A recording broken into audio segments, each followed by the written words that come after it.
ખાટા ઢોકળા બનાવવા માટે 1 કપ આપણે ચોખાનો લોટ લીધો છે, અડધો કપ બેસન એડ કરીશું અને સરસ રીતે મિક્સ કરી લઈશું।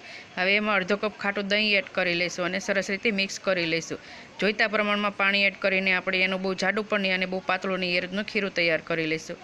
હવે એમાં આપણે સ્વાદ મુજબ મીઠું એડ કરીશું અને 3 ચમચી આદુ લસણ મરચાંની પેસ્ટ એડ કરીશું। અડધી ચમચી હળદર એડ કરીને સરસ રીતે મિક્સ કરી લઈશું। હવે એમાં 1 ચમચી જેટલું તેલ એડ કરીને અડધી ચમચી સોડા એડ કરીને એક જ ડાયરેક્શનમાં આપણે હલાવી લઈશું અને ગ્રીસ કરેલી થાળીમાં આપણે અડધું બેટર એડ કરી લઈશું અને ઢોકળિયામાં આપણું પાણી ગરમ થઈ ગયું છે, તો એમાં આપણે 10 મિનિટ માટે બાફવા માટે રાખી દેવાનું છે।